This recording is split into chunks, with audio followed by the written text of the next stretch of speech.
girly. She's freaking clawing at the door to get in. Come on, ma. Sit on my lap. I'll love on you. I'll love on you, and we can be best friends forever. Okay? All right. I'm podcasting with a cat on my lap, and I'm rubbing on her. Oh, she's giving me little kisses. Thank you for that. All right, baby girl. So, the struggle in New York City is real. It's one of the most expensive places to live. I would say most parts of California, Connecticut, New York, really expensive places to live. Maybe Washington D.C. as well. I would put up there. Probably the most expensive places to live as far as states go. And New York City is kind of like its own state. They've been talking about separating New York City and making its own state. That's crazy. So the struggle is real, and in some aspects, this is one of the most realistic, most grounded sitcoms out there. Even with the off-the-wall humor and the stuff that happens. My only gripe is that the show is a bit dated in terms of the depiction of New York City life. But that's probably what I like about it, because it reminds me of what life used to be like in New York City before it kind of went down the gutter. And I'm glad that's part of the big reason we moved out of New York. Maybe a decade ago, maybe 2 decades ago, better yet, it would have been accurate. Because Williamsburg is no longer a hipster bastion. I hate to tell you, because the wealthy are taking over there. The more gentrified neighborhoods become, more popular they become, the more the wealthy start moving in there, and then pushing out the hipsters, the artists, and whatnot. And then because it becomes more expensive. I can't fathom how Max and Caroline, 2 broke girls from the show, I can't fathom how they can afford to pay rent. Maybe I'm overanalyzing because it's a sitcom. It's not really supposed to be realistic, but just thought about it. Like, even if you combine their tips and their business income, right? I'm spoiling it if you haven't gotten that far in the show. They do that early on. The whole thing is that they're waitresses and they end up starting their cupcake business, and they have a lot of issues with it, a lot of struggles, and it's really fun. You gotta watch it. It keeps a running count of how much money they've earned along the way. It's really cool. Rent in New York City was averaging around $1,400 to $2,000 a month when I was renting there. And the closer you want to live in the inner city, the more it costs you. Trust me, I know firsthand. I can only imagine how absurd it is now. I've heard some numbers, and I'm like, yeah, you could pay a mortgage and 2 car payments and create a massive nest egg with the amount of money you'd be paying in rent in New York City if you're doing it by yourself. And really, the only way to live in New York City these days is to have a really good job or have tons of roommates. And I say tons because if you just have one roommate and he's not reliable and he moves out on you, which has happened to me before, you'll be stuck with a lot of bills. Yep. Good times. Back to let's talk about the cast in 2 Broke Girls. They got Matthew Moy, who plays Han Lee, Jonathan Kite as Oleg. I think they're really great at rounding out the cast. They provide some of the good gags and fun times here. Oh wait, there's something in the chat here. Tiger Claw says, I'm drinking coffee with cream right now. And then he says, I gotta give props to Daredevil. If it wasn't for that comic, Teenage Mutant Ninja Turtles would not have existed. Yeah, it's true. And that's another reason I like Ninja Turtles, because it has that New York City vibe. And, as much as I don't like where New York City went, where it's headed, it still has a special place in my heart. And it's good reason it is considered the capital of the world. It's an amazing place to be. It's an amazing experience to have. There's nothing like it. And I've lived in many different places. I've traveled a lot and lived in places temporarily due to contract jobs. I spent time in San Diego, and that was great, but it was no New York City. But anyway, who else do we have? We have Kat Dennings as Max. She's easy on the eyes, and she really delivers those zingers, I tell you. She's very believable as Max. I think that character might be a good indication of who she is naturally, like in real life. She's very believable. We had Eric Andre do a brief stint. He's the guy that did that crazy comedy show where he just did all kinds of insane stuff, like jump like he would like body slam tables and run through walls. He's pretty crazy, but he's kind of like a modern Tom Green, and he's a good guy. And he has this crazy afro, which is also fun. But he was hilarious as the character Deke. His short was kind of run, but you know it's to be expected because Max is a free spirit, and I don't see her settling down anytime soon because that's New York City life for you. It's like, why settle down? I have the whole world at my fingertips. If you're living in New York City, might as well take advantage of it, right? But yeah, Deke was a very lovable character, and I related to him quite a bit, so I like him. I wish he was still on the show, but I see why it didn't last. We have Garrett Morris as Earl. He's fantastic. I wish there was more of him.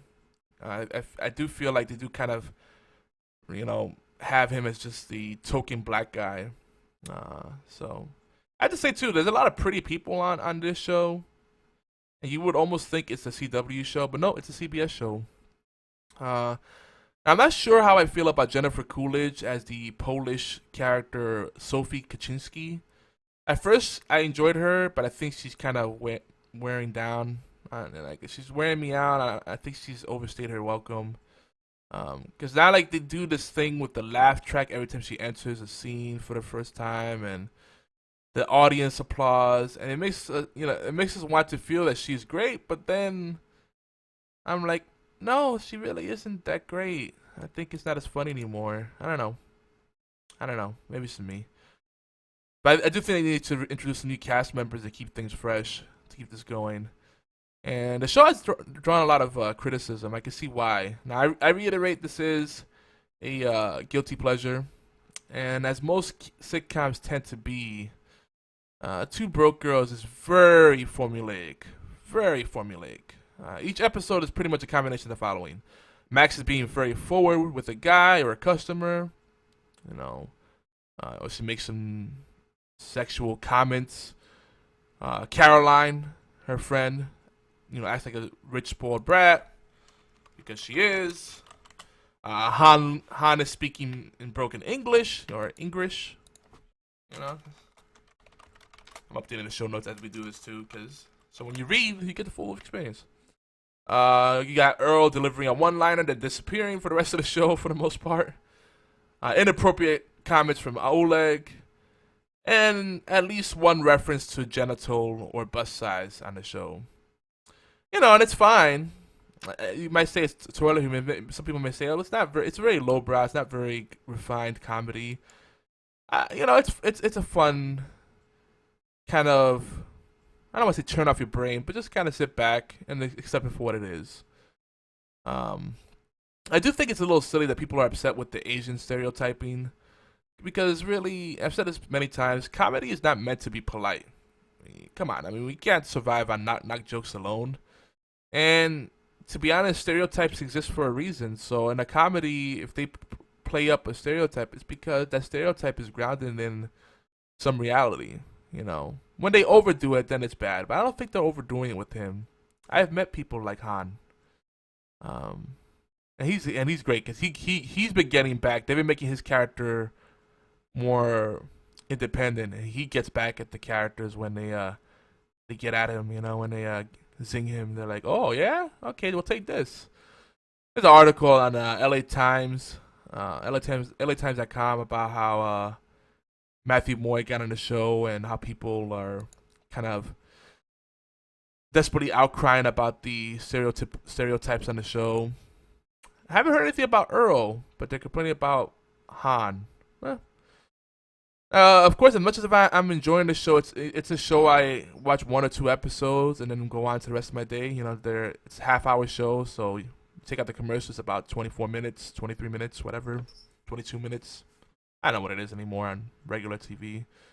And it's a great treat. I enjoy it. But of course, it turns out that the show may be on its final run after around 5 seasons. But at least it didn't get the Firefly treatment, So there's that. Inquisitor.com has good write-ups about canceled TV shows that may be canceled, and bubble shows. It turns out that Bones, Castle, and Scream Queens are also on the bubble for next season, for this year, 2016. Kind of scary. Bones, like I understand. It had a long run, And you can only do the same formula for so long before it gets stale. And I think they need more Zoe. More Zoe instead of her sister. I mean, they're both pretty. The Deschanel sisters are both pretty, but get some more Zoe in there. Deschanel and you'll be good.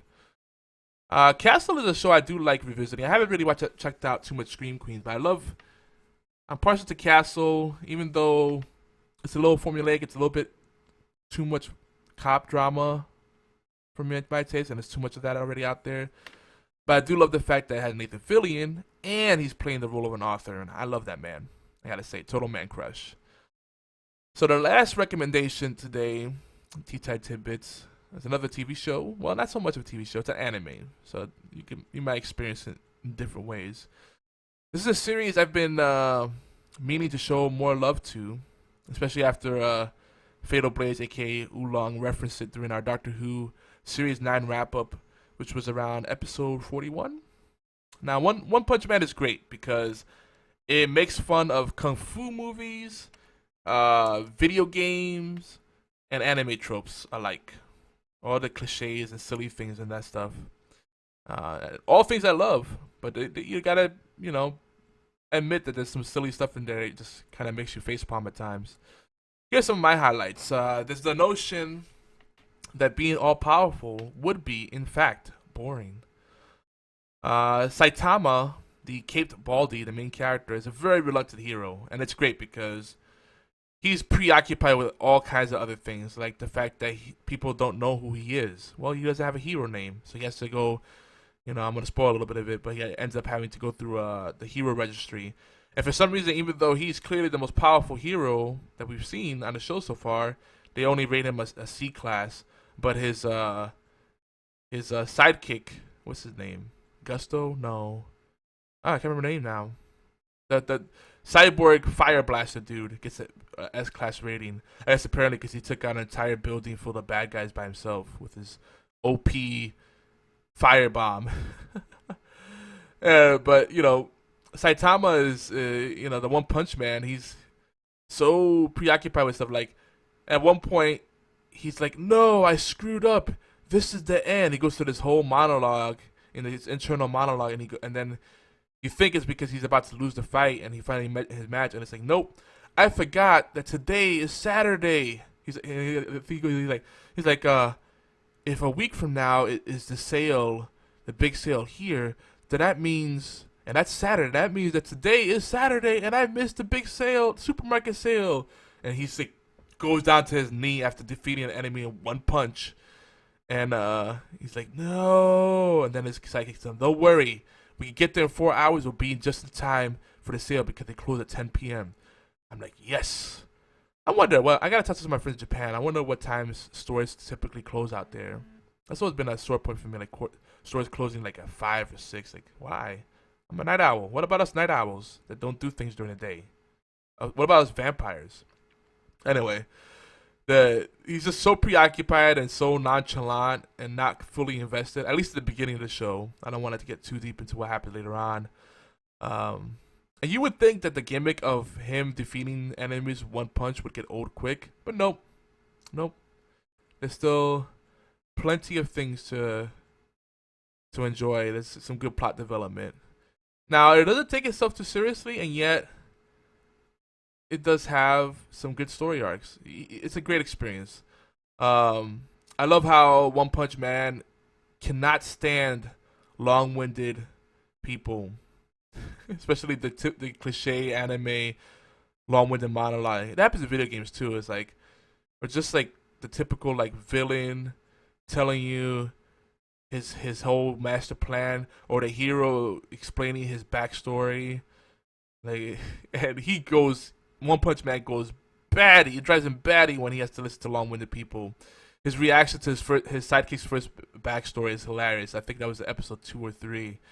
Oh, it's great. There's some ridiculous enemies and costumes in here. It's just brilliant. There's a part where One Punch Man, Saitama, is battling with a single mosquito. And it's just like, it's just a long battle where he's trying to get this one mosquito. Like he can defeat any enemy, any foe with one punch, but the mosquito, he just can't catch it. You can't get it. And then it bugs to tell you, living down south, I know it well. Those bugs will get you. Ugh. The gnats and the freaking ticks and the fleas and mosquitoes and all kinds of weird critters. No me gusta. This is really an action-packed anime that does the manga justice. Again, it doesn't take itself seriously, but the fighting is satisfying. It's got some good stories. It's episodic, but then it also brings some stuff episode to episode. Like, it has underlying themes and story arcs. Check it out. I definitely recommend it. And be ready to laugh tons and possibly be offended a bit. In a good way. So we're about to wrap up the show here, but our final segment of Tea Time today is the gaming verse. Now, some more water. So, over on Horseplay Live, we're doing our 2015 year in review series.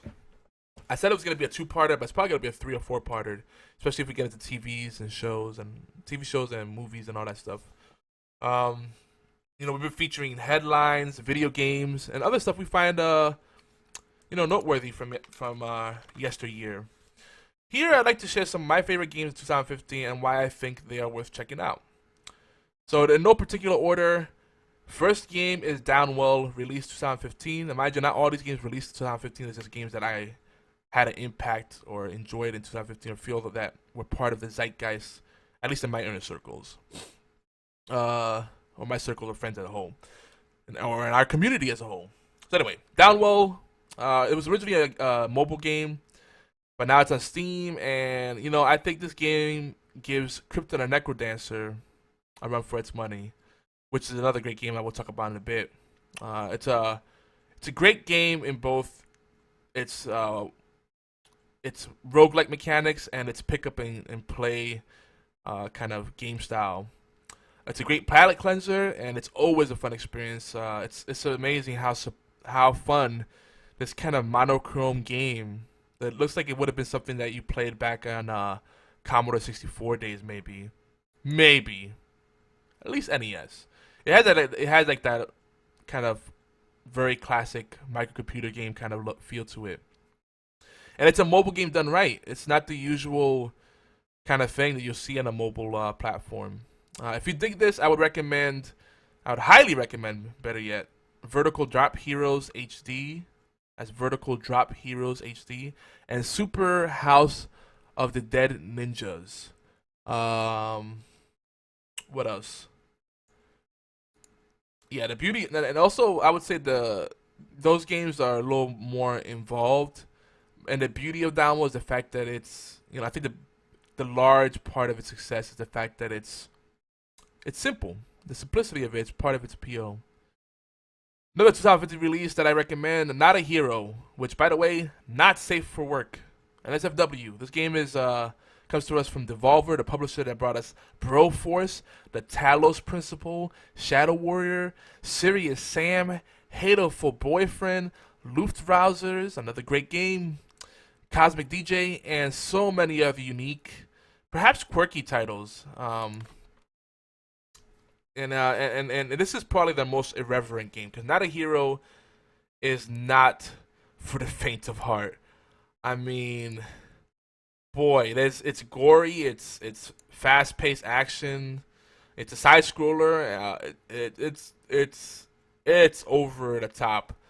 You could qualify it probably as a shmup, a shoot 'em up that just went there. You see what I mean when you play? I mean, it's quite visceral and offensive at times. And I can't lie, I enjoy it. If you dig this, you can also check out They Bleed Pixels, or Wings of V. There's other games that kind of are this style. The Bleed is probably the most like this because it keeps up in terms of the what factor. There's definitely moments you'll be like, what? All right, I'm gonna take it a little further back here. Borderlands 2, which released 2012. It doesn't feel like that long ago, but over 3 years later, people are still playing this game. I'm coming back to it. I finally got the Game of the Year edition for the PC, thanks to Not Panda, one of our members of the gang, our wonderful community. He was gifting a bunch of people a copy of the game. Then I got the Game of the Year as an add-on to. It's like $50-$60 worth of DLC easily. I got it for during the Steam Winter Sale for like $8. It was a no-brainer. The writing in this game is fantastic. There's some great jokes in there. I mean, the Diamond Unicorn, what? Or Diamond Pony, whatever it was. The claptrap is always hilarious, and you see him through most of the game here. Handsome Jack again. He's a villain that you love. He's one of the best villains. In the last 5 years, he's probably the most memorable villains in video games. And if you don't bust out laughing at least once during the playthrough of Borderlands 2, you may not have a soul. I'm just going to put that out there. And this next one is a game that I did not know was such a critical darling. And usually I try to get more niche titles, but apparently this game has, I don't know if it's mainstream, but a lot of people are talking about it. And you know what? It deserves it. And I'm going to go and talk about it. I'm going to join the bandwagon. Axiom Verge, released 2015. Wow. I mean, one person developed this game completely out of his love for Metroid and games like it. But the real feat is that this game is so deep, immersive, and fun. Fantastic experience. I mean, there's so much polish in this game. It's a true Metroidvania experience. I almost forgot I was not playing Metroid, but at the same time, it stands on its own. It's got fantastic music. The sound effects are great. A wonderful selection of weapons right from the beginning. The controls are tight. It has full gamepad support. I'm in love, and I see why people are saying this is an amazing game.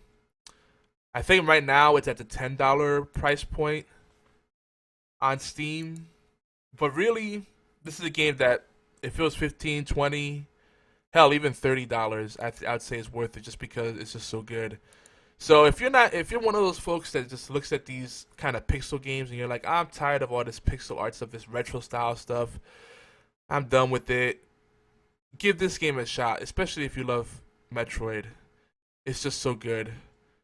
And hopefully this game sells well, and the developer in the future gets someone to do maybe a sprite-based version of it, HD graphics, so more people will give it a shot. But it's I'd say it's near perfect. As in, nothing's perfect, but this is as close to it as I could think of in recent times.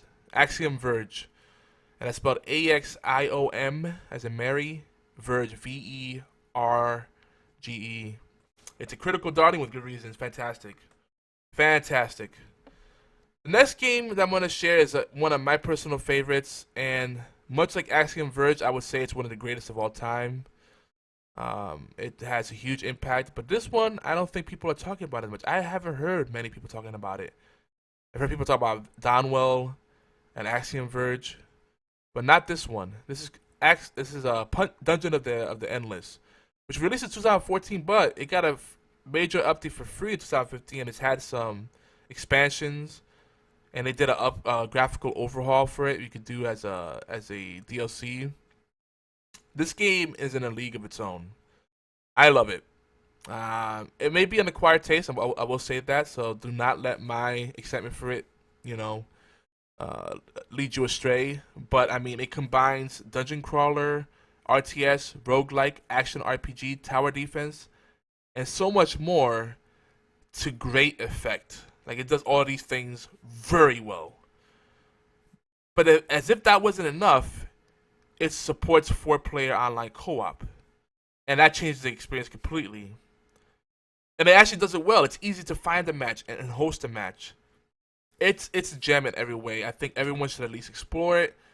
And you can't beat it. At $10 or less for just a base game, there's not much like it. And actually, you really can't compare this game to anything. It's its own thing. It's fantastic. I cannot sing praises of this game enough. Dungeon of the Endless. And I have a whole bunch more games. I just realized how long my list is. We're going to go a quick sidebar here. in case we don't get to it. But I want to say my top 10 must plays from 2015. They should probably play this year. Number 1, Dungeon of the Endless. Number 2, Axiom Verge. Number 3, Speedrunners. Spent lots of time playing that game. Such a fun game. It's very much pick up and play. And if you get 4 people, boom. Fast paced, very satisfying, fantastic. Downwell. We've talked about that already. Crypto the Necrodancer. You like rhythm games. You like dungeon crawlers. You like roguelikes. Boom. Crypto the Necrodancer. Rocket League at number 6. I don't think it's... I put it up there mainly because a lot of people are talking about it. I think it would go lower. I even would consider not even putting it in my top 10. I enjoy it.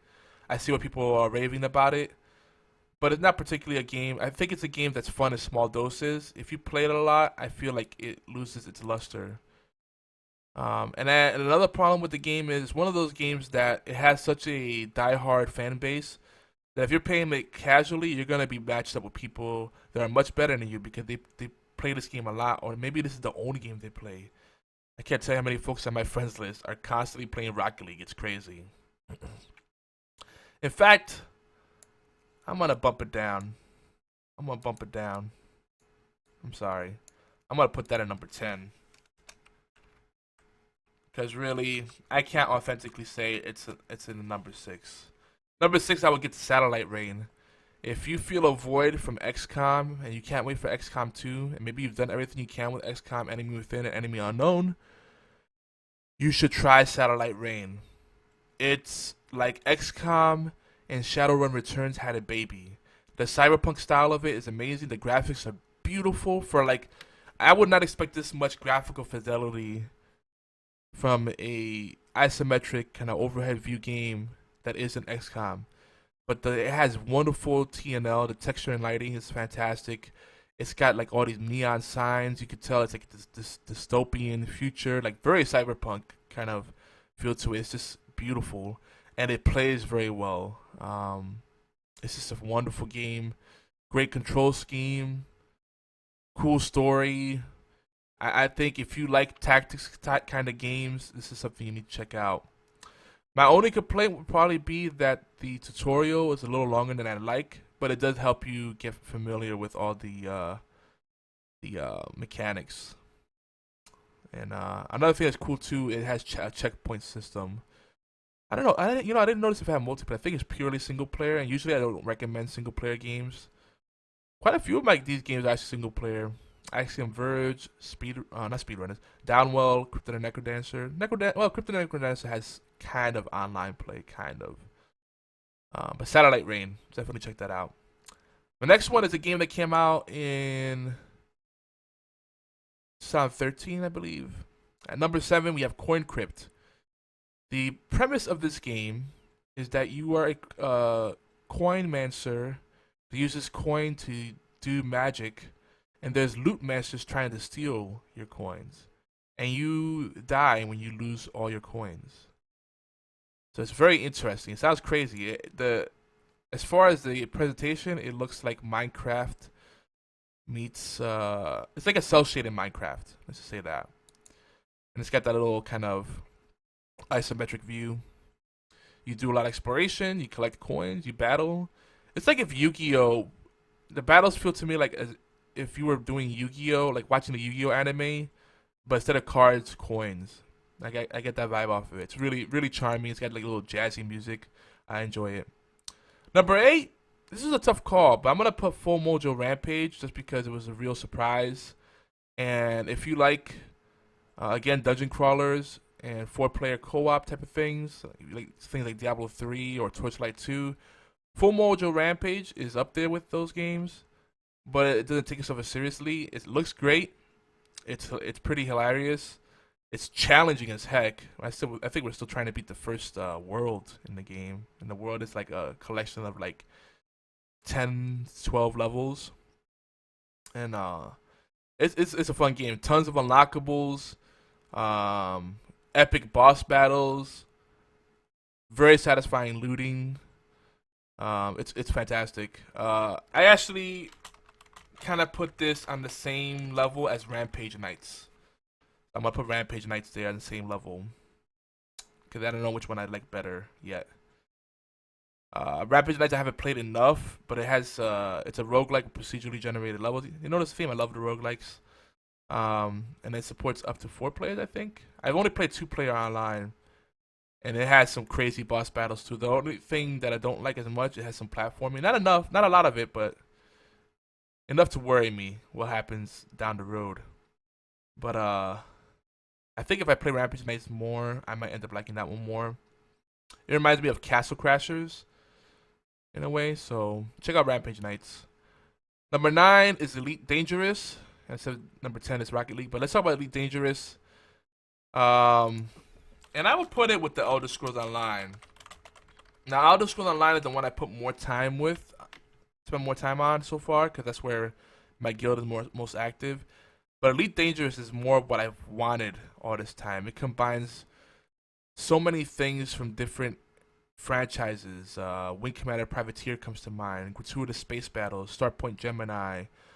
To me, it feels like the game that I hope No Man's Sky ends up being, but less of a sandbox and more structured. And it's an MMO, so you get to play with other people. That's also the dangerous part, because it could be a time sink. And this game is very... It's almost like Eve 2. I would say maybe it's like Eve if you just focused on one ship instead of a fleet. It was more micro rather than macro. Because Eve feels more like an RTS at times. This is more of an action RPG. I would recommend checking out Spaz, Space Pirates and Zombies, if you like that too. That kind of space exploration type of thing, or Gratuitous Space Battles too, or Armada Online, which may be in development hell, sadly. But Elite Dangerous, it's got ship customization, it's got exploration. You got to master control of your ships. It's got combat. It's got trading. Lots of cool stuff in there, and I think it's a very ambitious title. The Elite Series actually credited as being one of the first to do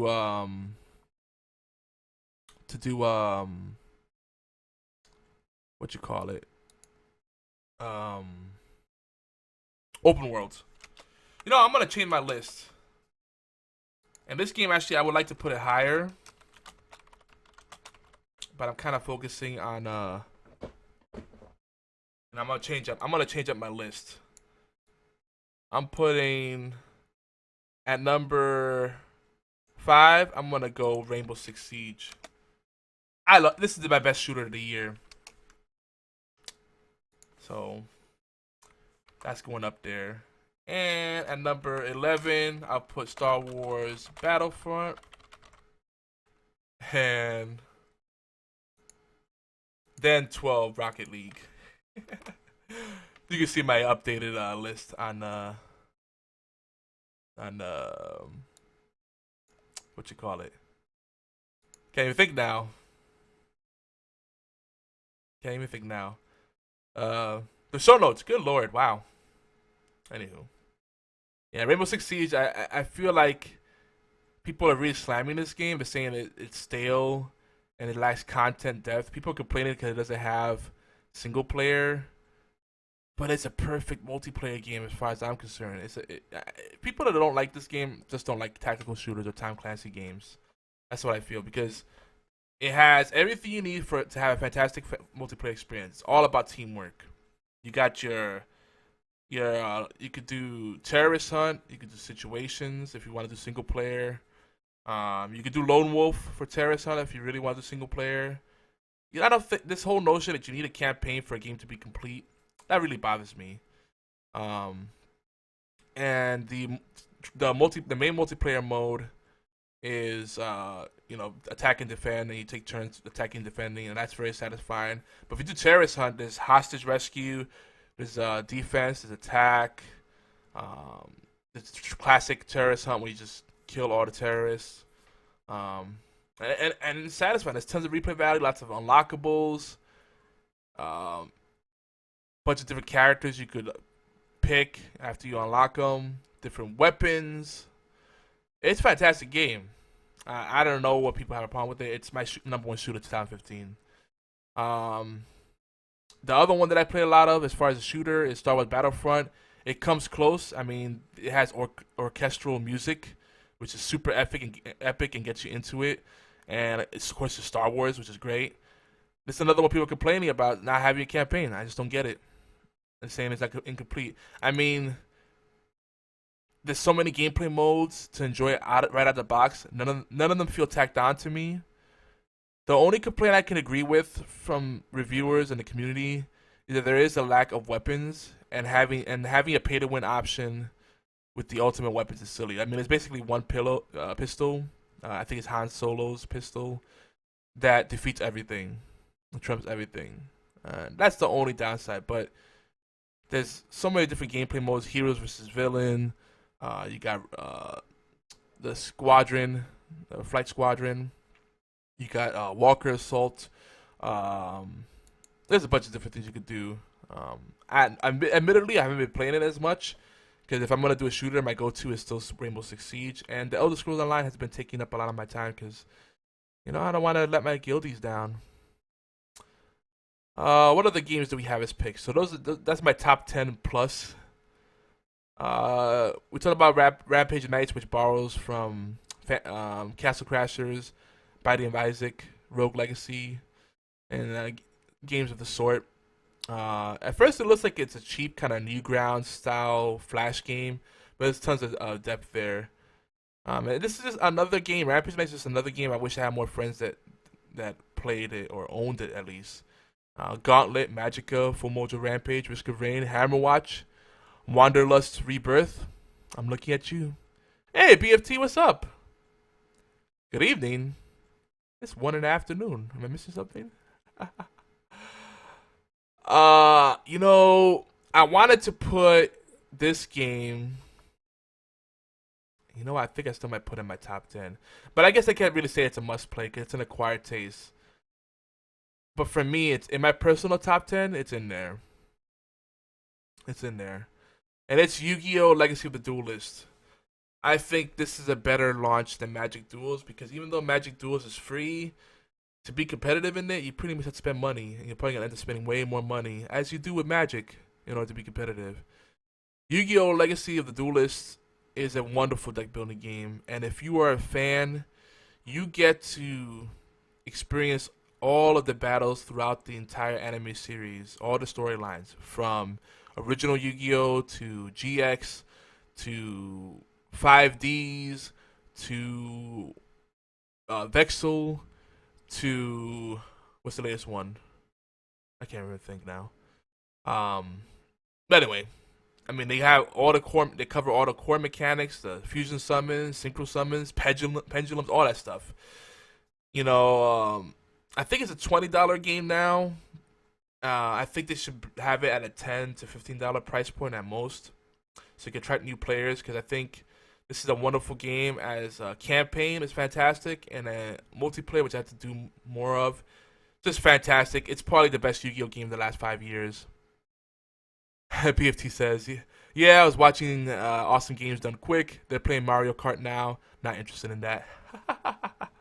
What have they played so far this week? I've missed a lot of it. I've missed pretty much all of it. Deckard C in the house. I'm just about to start wrapping up soon here, guys. Starting to get hungry. My stomach is growling. You probably heard it during the show. But Yu-Gi-Oh! Legacy of the Duelist, I think it's a game that kind of stuck in there. Didn't get enough coverage. And I can kind of appreciate why Yu-Gi-Oh! Online was shut down so they could focus more on these games. And this feels like a very complete game, so I'm very eager to have more time. And of course, it's one of those things where if I have more friends that played it, I'd play it more. But since I mostly play online games, I end up playing whatever my friends are playing. It's kind of how it works out. But Yu-Gi-Oh! Legacy of the Duelist, probably the most complete Yu-Gi-Oh! Game in the past 5 years, maybe even a decade. Another game I want to mention is Naruto Shippuden Ultimate Ninja Storm Revolution. Released 2015 on PC. It's released before on 360 and other consoles. This PC port comes very close to the console experience. It has tight, responsive controls, satisfying combo systems. It's smooth graphics. The frame rate is just right, and the online play is on point. It's on point. Good matchmaking. I haven't noticed any lag. You know, I'm a little biased. I'm a huge Naruto fan. But bias aside, this is a great fighting game with some really neat features. Honestly, I'd rather play this game over Injustice, Mortal Kombat, um, maybe even Killer Instinct. But again, I might have a little bias there. I think it's a very strong fighting game on its own. There's some neat features in there they thrown in, like the little adventure kind of exploration stuff, and then they have the network clones where you can send out your avatar to train and fight other players online, and like you earn unlockables. It's a really cool thing. I would like to see something like the adventure game we saw on the Xbox 360. A little more on the adventure side. It was still good fighting, you know, but more like not so much story driven, but more maybe like an open world sandbox style thing where you could just experience all Naruto, like explore that entire world. You know, that'd be awesome. Like I would love to see what that would look like. Oh man, and like live out some of the major battles. Like maybe call it Naruto Chronicles, Naruto Shippuden Chronicles. They covered all those story arcs. Oh man. Because apparently now I'm behind. I'm gonna marathon watch it because I'm really sad it's gonna end soon. But apparently they have a next gen series already out, taking place after Naruto Shippuden, where everybody's grown up. Spoilers. So that's pretty cool. But tons of replay value here. They have lots of unlockables, gameplay modes, and over 100 playable characters. Man, this is probably my de facto 3D fighting game right now. Gonna say that. Now all we need is a proper Soul Calibur release, and I'll be good on the 3D fighting games. I got my Steam review in the show notes, and make sure you check out our Steam curator page for the Horseplay / Geeky Antics group. See what we have in the chat. BFT says they played Diablo 1 and 2 yesterday. That was fun to watch. Oh man, I hope they make highlights. I'd love to watch that. They did Majora Mask early this morning. They always do Majora's Mask though. Just finished the Plague Knight DLC for Shovel Knight. Oh, they just finished it. Oh, nice. I haven't played the DLC yet. I had to finish Shovel Knight still myself. Maybe that's what we'll do next Retro Friday. Video on demand will be available. Yeah, you gotta have the VODs. I know I did it last time, so that's cool. Oh, I'm excited for that. That'd be more convenient for me. Maybe we'll feature some of them on our site, embed them, and do a little review. Would you be up for that? You should do that. That should be your thing. You should like do short posts on our site where you just embed a video and talk about your favorite parts. That'd be cool. I'll comment the crap out of that, bro. Bring it, boy. Bring it, bro. Honorable mention to Doctor Who the Adventure Games. I hear it's bad, but I just got it. I haven't played it. And I don't know. It has Amy Pond in it, so there. It's pretty believable. Her digital version. Well, I think I missed a few games. We talked about Crypt of the Necrodancer, which has a huge cult following apparently, and apparently they also get very creepy and weird about the game. But so that's the problem. There's a thin line between passionate and obsessive. My last mention is Hyperdimension Neptunia Rebirth. I am playing installment 1, which was released last year. These are all ports of PlayStation games, if I'm not mistaken. They are sometimes published by Sega, but I know they're developed and published by Idea Factory on Steam, if I'm not mistaken. Now, if you love anime, you really need to check out this game. It has all the tropes and charm, beautifully animated cutscenes. When you're in the actual world, doing your in 3D, doing your exploration and battling stuff, it looks beautiful. I'm in love with this series. It's not like groundbreaking, but I have a soft spot for anime. I mean every time I see things like Sakura, what is it, Sakura Tale, or Sakura Spirit, and all these anime graphic novels, I'm like tempted. But this is a game that lets you actually live out the anime world, and it's cool. It reminds me of like Sonic Adventure or maybe Phantasy Star Online in a way. The battle system is tactics based. You have to move your people into place. In the way it controls is almost like Skulls of the Shogun, where you have a circular. It's not tile based. It's circular, and that's to let you know how far you can move. It's pretty cool. I like it. Um, but the cool another thing I like about this series, the Hyperdimension Neptunia Rebirth series, is that it makes a lot of references to console gaming, anime series, and other geek cultures. So that really does it for me. There's some TNA for you grown folk out there. My only complaint about this game is that the exposition is a bit excessive, and this is why I have a problem with story-driven games because they tend to sacrifice gameplay and actual fun for the sake of padding cutscenes and all this stuff. But once you get past it, there's actual a lot of game there. It does play out like a visual novel at parts, and it's fun. I guess it's a good thing. It'd probably be a good game for me to stream. So if you want to see that, let me know. Just tweet me at Yogizilla, or leave us a comment on YouTube or Facebook, whatever. Geeky Antics everywhere. Very easy to Google. I find the open world exploration and tactics style battle system very satisfying. At $30, it may be a bit hard of a pill to swallow, but this is a very robust game, and Idea Factory does a lot of good stuff. They brought us Agarest series, which I really need to play. I have Agarest, I believe that's how you pronounce it, Generations of War Zero, and Agarest 2 just came out, I believe.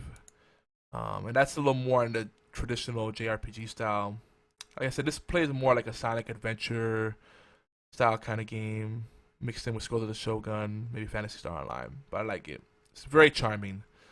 So if you've been looking for an anime style game, that might be it. So folks, it's that time, and I see some people coming in here. Burnt Pig, Joe Am Singer, Mr. Sun, what's up, what's up?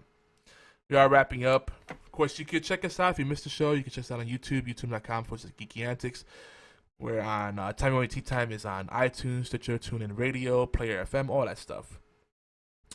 Now, while we have no intentions of selling out or getting rich here on the Geeky Antics Network, there are, costs involved with creating and promoting our content and helping others, because that takes time away from our paid projects. So please consider supporting us whatever way you can. I know a lot of you folks lurk and doing things that are forward first facing or scary, like leaving a comment or sharing. I understand that puts you out there, but if you could just click, maybe like, if you could share, comment, mention, even better. If you could donate, even better. That stuff goes a lot further than you think. And I'm putting the link here in the show notes. bit.ly/gang tip, or details on how you could donate. geekyantics.net/donate. And of course, our sponsors can be found, and our heroes can be found at geekyantics.net/sponsors. And like I said, we're trying something new. We're sharing our show notes. So it's a way that you could catch up on past episodes and get more conversations going, and kind of get a good little overview of the flow of the show and the highlights of it. Quick shout out to particular sponsors and affiliate offers. Unified Combat League, the UCL.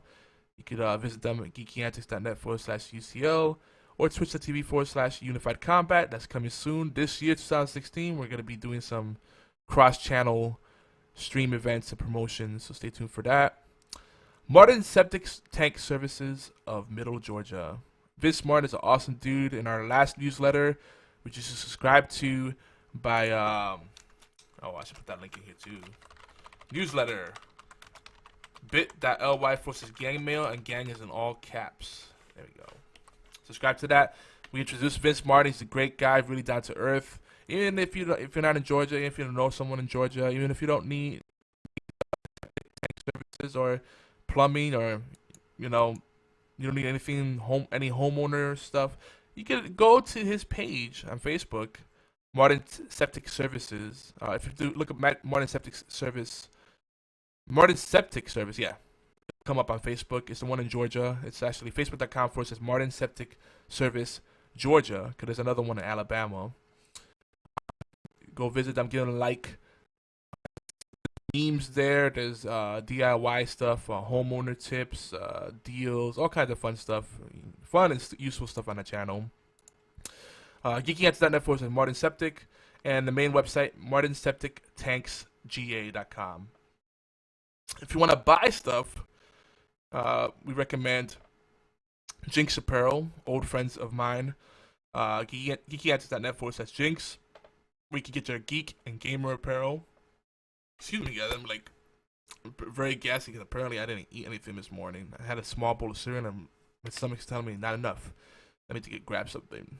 So if I'm pausing a bit, that's why. A little awkward, I know. Jinx Apparel, yes. Jinx Apparel. GeekyAnswers.net/Jinx. Go there. Get your geek and gamer apparel. We'd appreciate it. We only get a small cut of it. But it'd be good to help out too. So it's a win-win-win scenario, and they got some awesome stuff. They even have some Heroes of the Storm apparel. Like pretty much any video game or geeky thing, like Doctor Who, D&D, they got a t-shirt for it. If you can think it, they probably have it. If you want discounts on games, go to geekyantics.net/G2A. There's also details on our, I think I have it up on our donate page on how you could join our referral network for G2A, and you can also earn commissions yourself. It's a standard sales override type thing.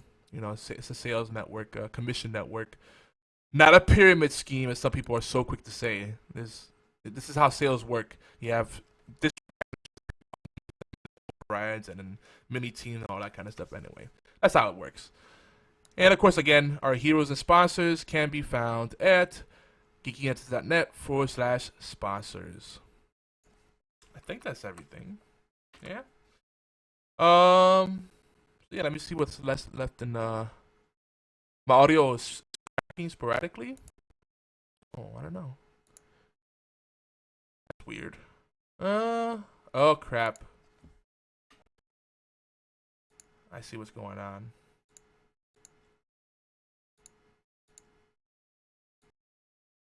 Is that better? Ops has been acting funky for me.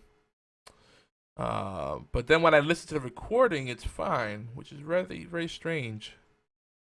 So when it crackles like that, it means it disables my mic. So I don't know if it cut off some of that.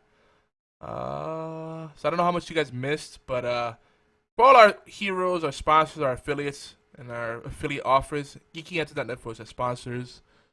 Let me see. BFT share something here. When you get a chance, check out this fan edit of Obi-Wan telling Luke about his father. Ooh, okay. I'll check that out. Yeah, it might be time for me to get a new microphone. Might be that time soon. I think, though this Yeti should be covered under warranty, but I think if I get another mic, it won't be a blue time around. Then I'm gonna go XLR this time, so I'm gonna have to save up money for that. Less headaches. USB is very fickle at times. You're subject to the wonderful things that happen with drivers and software and all that stuff. But anyway, folks. Anyway, I think that's I'm gonna put this what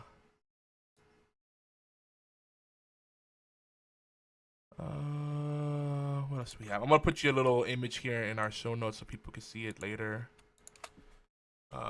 Obi-Wan telling Luke about his father. Fan edit.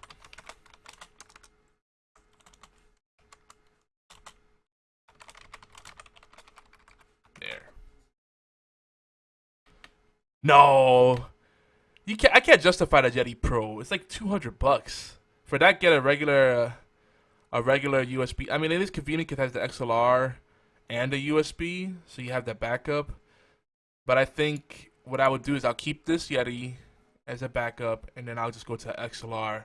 And I want to get the Behringer Shark for the on-the-fly compression, and then maybe a little mixing board, little mini mixing board, so it doesn't take up that much space. That's what I'm thinking. That is what I'm thinking, because I'm already halfway set up for that. I got the arm with the XLR cable, and I got software for that. I think it'll be better. So we'll see. We shall see. Maybe if the Yeti Pro goes on sale, that'll make it attractive. It had to come down to like 100. But I can get a good XLR mic, like a really good XLR mic for 100 or less. There's some fantastic deals for that. Yeti, because it's a household name. They charge for the price. It's like Apple products. They charge for the brand. That's the premium for being popular. But thanks, folks, for tuning in and joining us for Tea Time today. We're ending just on time. Again, my name is Yomar Lopez, aka Yogizilla, aka Yogi. It's been a pleasure having you and chatting with you today. I appreciate you.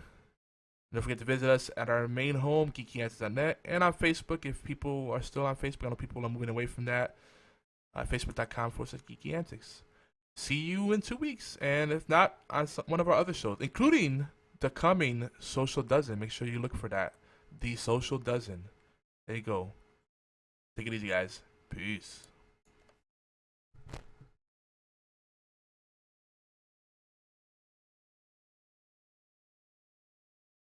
We thank you. We thank you for every crumb, biscuit and cake you bring to the table. Because Doctor Who belongs to all of us. What you bring to the timey-wimey tea time in your live chat participation, comments, likes, shares, tweets and voicemail, all of it means the world to us. Love, true love, never fails. Do you like it? If you like what we're doing, well, tell us for God's sake. Shout it from the rooftops at geekyantics.net or call it in 206 415 4987. That's 206 415 4987. That's it. Bless you. So long. And thanks for all the fish. Dawn, it won't be that long, just a wee while, because the timey-wimey tea time will be back. We'll return next Saturday with fresh insights, questions and epiphanies about Doctor Who. And heck yes, everything geek.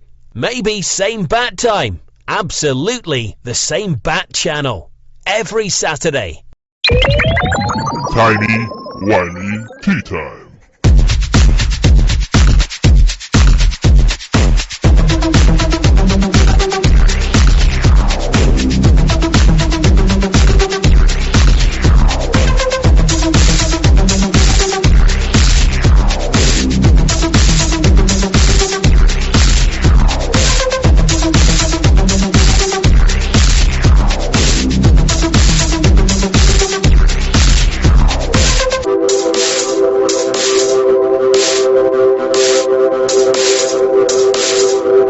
Me gusta.